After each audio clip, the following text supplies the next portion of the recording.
Welcome to my channel. मैं हूं शुभम और हम देखेंगे बैंक निफ्टी किस तरह से मूव कर सकता है 18 जून को। बट पहले हम देख लेते हैं हमने पिछले एनालिसिस के वीडियो में जिस तरह से बैंक निफ्टी का मूवमेंट प्रिडिक्ट किया था उसके हिसाब से बैंक निफ्टी ने मूवमेंट किया है या नहीं किया है।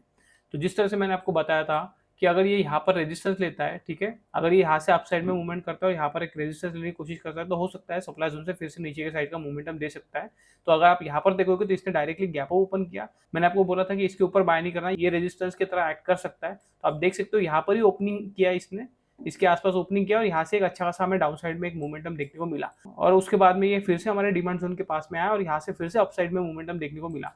तो आप देख सकते हो कि ये सप्लाई और डिमांड किस तरह से वर्क करता है। इसलिए मैं आपको बोल रहा हूँ कि आप ड्रॉ करके रख लो। आपको ट्रेड फाइंड आउट करने के लिए इजी पड़ सकता है ये सप्लाई और डिमांड अगर आपने ड्रॉ करके रख दिया तो। अभी ये तो हमारे हिसाब से वर्क किया, बट अभी हम देख लेते हैं कि 18 जून को किस तरह से वर्क करेगा। अभी अगर आप देखोगे तो मंडे को छुट्टी है, अभी 3 दिन मार्केट क्लोज रहेगा, सैटरडे संडे एंड मंडे के दिन मार्केट क्लोज रहेगा। तो 3 दिन का इसे टाइम फ्रेम मिल रहा है। और अगर प्रीमियम देखोगे तो प्रीमियम बहुत ही ज्यादा कम है, आईवीज बहुत ज्यादा कम हो चुके हैं, तो प्रीमियम भी ज्यादा कुछ मिल नहीं रहे हैं एक्सपायरी के हिसाब से। बट अभी हमें मोमेंटम के हिसाब से सोचना पड़ेगा कि इंटरडे में हम किस तरह से थोड़ा बहुत पॉइंट हम कैप्चर कर सकते हैं। अभी अगर आप देखोगे तो ये कंप्लीटली जोन में है, आप यहाँ पर देख सकते हो ये कंप्लीटली कंसोलिडेशन कर रहा है, एक चैनल पैटर्न में ही मूवमेंट कर रहा है। बट चैनल पैटर्न में हमें अच्छा खासा इंट्राडे में हमें मूवमेंट मिल रहा है। तो चैनल पैटर्न के हिसाब से भी अगर उसके हिसाब से भी हम अंदर में भी ट्रेड कर पा रहे हैं। जैसे यहाँ से एक हमें अपसाइड का मूवमेंटम मिल गया, ठीक है, फिर से हमारा सप्लाई जोन था, सप्लाई जोन से हमें डाउन साइड के हिसाब से मूवमेंट मिल गया। यहाँ पर आप 13 तारीख को देख सकते हो, यहाँ से फिर से हमें डाउन साइड का मूवमेंटम मिला, सप्लाई जोन के पास से ही ये नीचे की साइड में मूवमेंटम किया। यहाँ पर गैप ओपन किया और यहाँ पर सप्लाई से डाउन साइड में मूवमेंट आया, फिर से डिमांड जोन से अपसाइड में मूवमेंटम आया। तो ये जोन में भी हम ट्रेड कर सकते हैं क्योंकि हमें छोटे छोटे मूवमेंटम यहाँ पर भी मिल जाएंगे। अभी हम देख लेते हैं कि 18 तारीख को हमें इंट्राडे में किस तरह से ट्रेड फाइंड आउट करना है। अभी अगर आप देखोगे तो यहाँ पर इसने दोनों साइड में मूवमेंट किया 14 तारीख को, उसके बाद में ये साइडवेज हो गया और यहाँ पर कंसोलिडेशन फॉर्म किया है इसने, ठीक है। तो ये कंप्लीट चैनल पैटर्न के हिसाब से आपको दिखाई दे रहा होगा। उसके हिसाब से मैं आपको सिंपल एनालिसिस बता देता हूँ। अगर ये इसी के आसपास अगर ओपन होता है और यहाँ पर सस्टेन करने की कोशिश करता है और नीचे की साइड में ब्रेक करता है तो हमें एक डाउन साइड के लिए ट्रेड फाइंड आउट करना है। तो हमें यहाँ से एक डाउन साइड का मोमेंटम हमें मिल सकता है डिमांड जोन के आसपास भी, ठीक है। और यहाँ पर अगर सस्टेन करता है और थोड़ा सा अपसाइड में मोमेंटम करता है तो यहाँ पर एक रेजिस्टेंस इसको मिल सकता है। तो ये पहले रेजिस्टेंस को निकालना पड़ेगा, तो हमें ये कंसोलिडेशन फिर से हमें यहाँ पर देखना पड़ेगा। उसके बाद में अगर ये निकालता है तो फिर हमें यहाँ तक मोमेंटम देखने को मिल सकता है। इसके ऊपर अगर सस्टेन करने की कोशिश करता है बैंक निफ्टी तो हमें अपसाइड का अच्छा खासा मोमेंटम देखने को मिल सकता है। और मैं 50,700 के टारगेट भी प्रिडिक्ट करके चल रहा हूँ, तो हो सकता है 50,700 तक भी हमें मोमेंटम देखने को मिले। हो सकता है कि इंट्राडे में ही ये मोमेंटम देखने को मिले या फिर इसे ये मोमेंटम कंप्लीट करने के लिए 2 दिन भी लग सकते हैं। तो उसके हिसाब से हमें यहाँ पर ट्रेड पकड़ना है, ठीक है। तो यहाँ पर ही ओपन होता है तो इस तरह से हमें ट्रेड करना है। यहाँ पर सस्टेन करता है तो नीचे के साइड में देखेंगे, इसके ऊपर अगर सस्टेन करता है तो हमें अपसाइड के लिए देखना है यहाँ पर। अभी हम गैप अप गैप डाउन के हिसाब से हम देख लेते हैं। अगर ये डायरेक्टली गैप अप अगर ओपन हो गया यहाँ पर, ठीक है, तो हो सकता है कि यहाँ से एक डाउन साइड में एक मोमेंटम करे, बाद में ये ब्रेक करे इसको और अपसाइड का एक मोमेंटम हमें दिखा सकता है। तो हमें डाउन साइड के लिए यहाँ पर ट्रेड फाइंड आउट नहीं करना है। अगर गैप अप भी ओपन होता है तो यहाँ पर डाउन साइड का ट्रेड कोई भी लेना नहीं है क्योंकि कहीं से भी ये सपोर्ट ले सकता है और अपसाइड का एक मोमेंटम हमें दिखा सकता है। तो इसलिए डाउन साइड के लिए यहाँ पर थोड़ा अवॉइड करना है। बट हम यहाँ पर अगर गैप अप ओपन होने के बाद में गैप अप अगर ओपन होता है और यहाँ पर सस्टेन करने के बाद में निकलता है ऊपर के साइड में तो हमें अपसाइड के लिए ट्रेड यहाँ पर देख सकते हैं। हमें डायरेक्टली नीचे का ट्रेड भी फाइंड आउट नहीं करना है। यहाँ से अपसाइड में डायरेक्टली भी जा सकता है या फिर थोड़ा सा रिट्रेसमेंट करेगा और फिर यहाँ से अपसाइड में मोमेंटम कर सकता है। और अगर ये गैप डाउन अगर ओपन हो जाता है, आप पकड़ के चलो कि डायरेक्टली ये हमारे डिमांड जोन के पास गैप डाउन ओपन हो जाता है, तो यहाँ पर सिंपली करना है, हमें यहाँ पे अच्छा खासा एक टारगेट मिल सकता है। यहाँ पर फिर से हमें सप्लाई जोन तक बैंक निफ्टी आते हुए दिख सकता है। अगर ये यहाँ से कंसोलिडेशन करता है या हायर हायर लो का फॉर्मेशन करता है और फिर अपसाइड में निकलता है तो हमें अपसाइड का एक टारगेट यहाँ पर मिल सकता है। हो सकता है कि ये यहाँ तक भी एक मोमेंटम करे या फिर अगर ये यहाँ पर सस्टेन करने की कोशिश करता है, इस जगह पर अगर आप पकड़ लो, गैप डाउन ओपन करने के बाद में यहाँ पर सस्टेन करता है और निकालता है इसको बैंक निफ्टी को नीचे के साइड में, तो ये एक अच्छा खासा हमें डाउन साइड में भी मोमेंटम देखने को मिल सकता है। 49,400 तक हमें मोमेंटम देखने को मिल सकता है।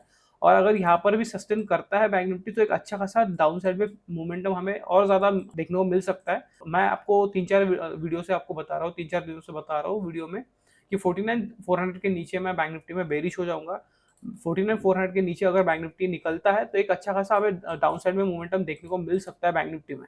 और मैं 1 आवर के हिसाब से उसमें 48,000 के भी टारगेट प्रिडिक्ट करके चल रहा हूँ। अगर 49,400 के नीचे अगर बैंक निफ्टी निकल जाएगा तो हो सकता है कि 48 48,000 तक हमें टारगेट देखने को मिले इसके, ठीक है। इसके आसपास आप पकड़ के चल सकते हो। 48,200 से लेकर 48,000 तक हमें टारगेट देखने को मिल सकता है बैंक निफ्टी में नीचे के साइड में, ठीक है। तो ये पोजिशनल के हिसाब से है, बट इंट्राडे के हिसाब से अगर इसके नीचे भी निकलता है तो 49,400 तक हमें बैंक निफ्टी जाते हुए दिख सकता है। अगर गैप डाउन ओपन होने के बाद में यहाँ पर सस्टेन करने के बाद में नीचे ब्रेक करता है तो, बट फर्स्ट प्रायोरिटी हमारी रहेगी अगर गैप डाउन ओपन होने के बाद में अगर ये सस्टेन करता है और अपसाइड में निकलने की कोशिश करता है तो फिर हमें अपसाइड में ही ट्रेड देखना है इसका।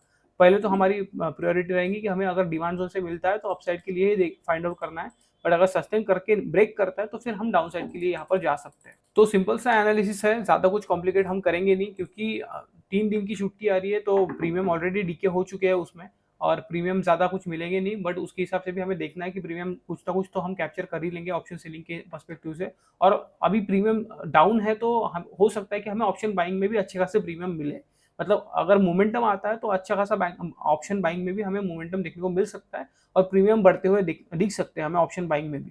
बट बैंक निफ्टी मोमेंटम करना चाहिए। अभी अगर आप देखोगे तो जो इलेक्शन के डेज थे उसके हिसाब से अच्छा खासा मोमेंटम बैंक निफ्टी में देखने को मिला। इलेक्शन के दिन भी हमें अच्छा खासा बैंक निफ्टी में मोमेंटम देखने को मिला। जो रिजल्ट डे था वहां पर भी अच्छा खासा मोमेंटम देखने को मिला, अच्छा खासा फॉल आया था। उसके बाद में ये कंप्लीटली रिकवरी करने के बाद में कंप्लीट साइडवेज हो गया है बैंक निफ्टी। बट अभी ये साइडवेज ही कंटिन्यू करेगा, इस तरह से होता नहीं है।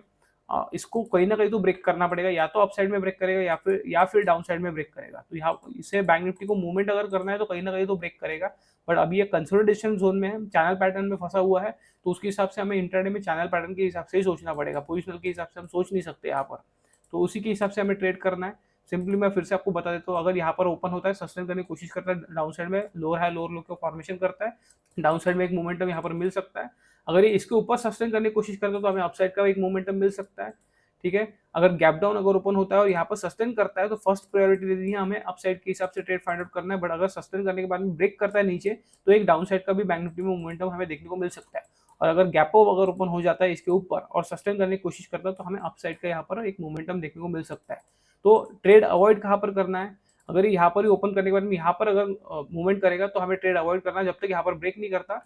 यहाँ पर ब्रेक होने के बाद में यहाँ तक हमें मोमेंटम यहाँ पर मिल सकता है। बट अगर यहाँ पर गैप ओपन होने के बाद में नीचे के साइड में अगर मूवमेंट करता है तो यहाँ पर हमें कंप्लीटली ट्रेड अवॉइड करना है। यहाँ पर कोई भी ट्रेड हम बनाएंगे नहीं, इसके नीचे डाउन साइड के हिसाब से कोई भी ट्रेड फाइंड आउट नहीं करना है, क्योंकि हो सकता है कि ये डाउन साइड में और कहीं से भी एक मोमेंटम अप साइड में ये फिर से दिखा सकता है, तो उसके हिसाब से हमें यहाँ पर अवॉइड करना है। तो आज के लिए बस इतना ही, मिलते हैं नेक्स्ट वीडियो में। Thank you.